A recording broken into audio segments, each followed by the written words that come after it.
Assalamualaikum warahmatullahi wabarakatuh. Perkenalkan, nama saya Nopen Ripali Saputra dengan NIM 08061382126094. Di sini saya akan menjelaskan materi mengenai validasi metode analisis. Oke. Sebelum itu saya akan menjelaskan terlebih dahulu mengenai validasi metode analisisnya itu. Validasi metode sendiri merupakan elemen kunci yang dalam penetapan metode referensi dan menjadi bahan penilaian kompetensi laboratorium untuk menghasilkan catatan analitis yang dapat direncanakan dan dapat diandalkan. Validasi telah ditempatkan dalam konteks prosedur untuk menghasilkan data yang kritis sehingga data tersebut dapat menjadi validasi metode analitis yang memikirkan proses yang paling relevan untuk memeriksa parameter yang terbaik dan dalam metode analisis tersebut.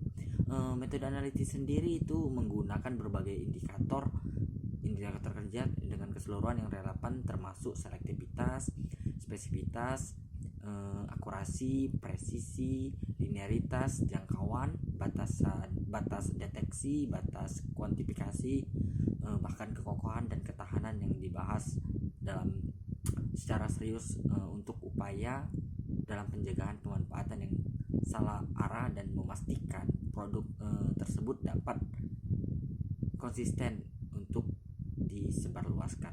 Validasi metode sendiri memiliki definisi bahwa prosedur untuk melakukan berbagai penilaian yang dapat dirancang untuk memverifikasi bahwa sistem uji analitis sesuai dengan tujuan yang dimaksud dan mampu untuk memberikan data analisis yang bermanfaat dan sah sesuai dengan pemeriksaan validasi tersebut. Hal tersebut mencakup pengujian berbagai atribut dengan metode untuk menentukan bahwa metode tersebut dapat memberikan fakta yang bermanfaat dan valid saat digunakan secara robotik. Nah, apa aja sih parameter yang biasa digunakan yang akan saya jelaskan kali ini? Parameternya itu seperti specificity, precision, accuracy, linearity, LOD dan LOQ, reproducibility, repeatability, dan robustness. Saya akan menjelaskan terlebih dahulu definisi-definisi dari parameter-parameter ini. Oke, untuk yang pertama itu adalah specificity atau bisa dikatakan dengan spesifitas suatu metode analisis yang digunakan sebagai kemampuannya itu untuk mengukur analit secara akurat meskipun terdapat gangguan yang mungkin timbul dalam matriks sampel. Spesifisitas diperiksa dengan memeriksa belangko kromatografi yang berasal dari sampel dan diketahui tidak mengandung analit, sehingga dalam rentang waktu yang diharapkan dari puncak analit dan data mentah untuk selektivitas akan dicatat dalam data mentah dengan format yang telah disetujui. Untuk yang selanjutnya itu adalah presisi.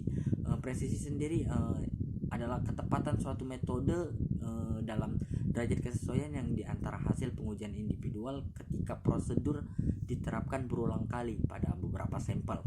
Presisi diukur dengan menyuntikkan serangkaian standar dan menganalisis serangkaian sampel dari beberapa sampel dari LOT yang homogen dan deviasi standar dan nilai rata-rata yang diukur dengan presisi sebagai deviasi standar relatif atau persen RSD.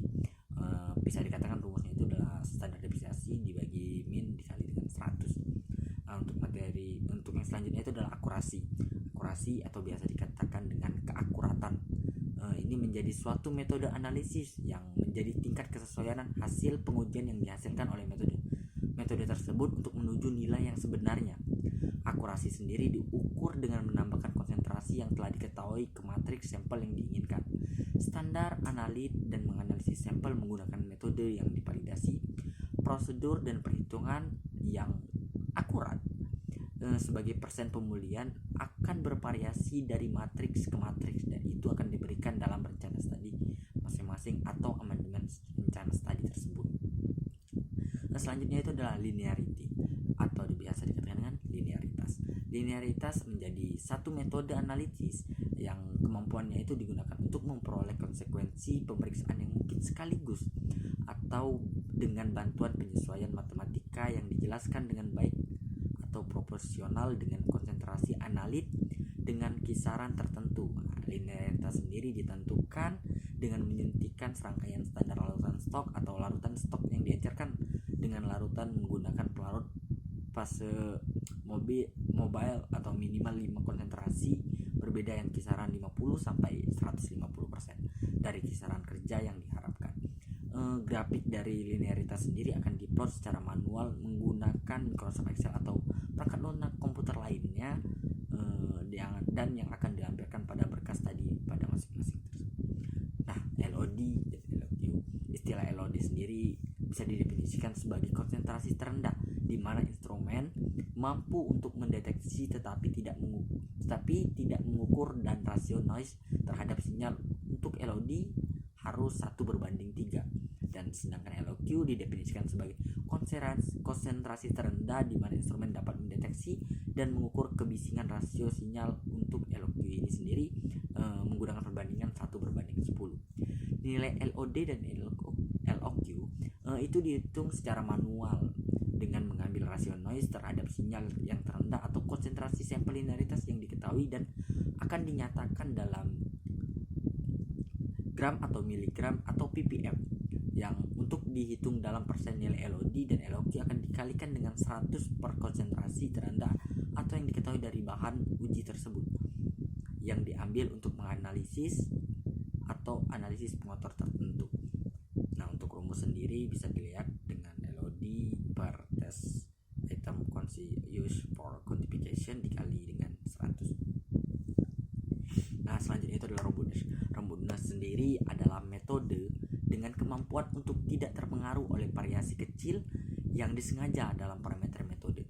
Ketahanan suatu metode yang dievaluasi dengan memvariasikan parameter metode seperti presentasi pelarut organik, pH vapor dalam fase gerak, kekuatan ionik, kolom HPLC yang berbeda-beda atau suhu kolom, laju alir, dan lain-lain.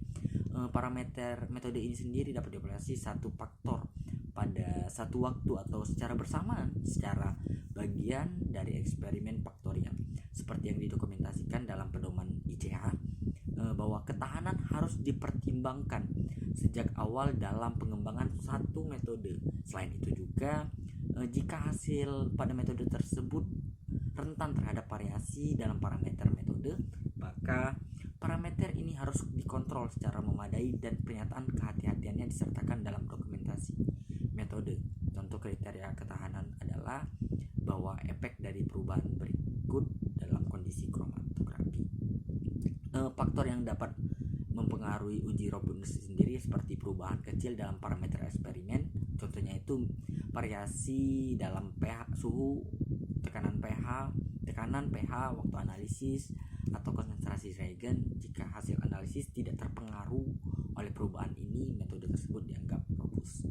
Nah, untuk yang kedua adalah perubahan peralatan atau bahan uji. Nah, robustness ini berguna untuk memastikan bahwa metode tersebut dapat bertahan meskipun ada variasi operator. Robustness digunakan memastikan untuk metode ini dapat diterapkan oleh berbagai operator tanpa hasil yang signifikan ataupun berbeda.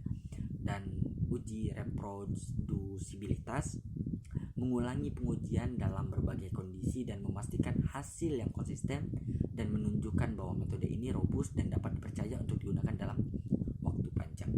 Yang selanjutnya itu adalah repeatability. Repeatability itu mengacu pada ketepatan metode saat dilakukan dalam kondisi yang identik, seperti oleh analisis yang sama, menggunakan instrumen yang sama, dan dalam jangka waktu yang singkat. Pengulangan mengevaluasi apakah metode dapat menghasilkan hasil yang konsisten saat diulang beberapa kali dan kondisi yang terkendali. Pengulangan biasanya dinilai dengan menghitung depresiasi standar relatif dari serangkaian pengukuran replikasi. Nah, untuk karakteristik repeatability ini seperti pengulangan di bawah kondisi yang sama, yaitu dengan mengukur variasi hasil ketika semua faktor yang mungkin mempengaruhi hasil dijaga tetap sama. Yang kedua itu waktu yang singkat. Pengujian repeatability ini dilakukan dalam waktu yang singkat atau bisa dikatakan waktu yang bersamaan. Melakukan repeatability diulang berulang-ulang kali dengan faktor-faktor luar seperti perubahan suhu atau degradasi dalam sampel. Yang ketiga adalah hasil yang serupa dengan semakin kecil variasi hasil antara pengulangan, semakin baik repeatability dari metode tersebut. Oke, Sekarang saya akan membahas mengenai data perhitungan yang didapat pada jurnal saya. Yang pertama itu pada tabel 3 itu menjelaskan mengenai linearity and precision data. Di sini menggunakan beberapa parameter seperti LOD, nilai parameter LOQ, correlation coefficient, intercept, slope, bias at 100% response, precision dengan persen RSD, intermediate dengan persen RSD, dan precision at LOQ.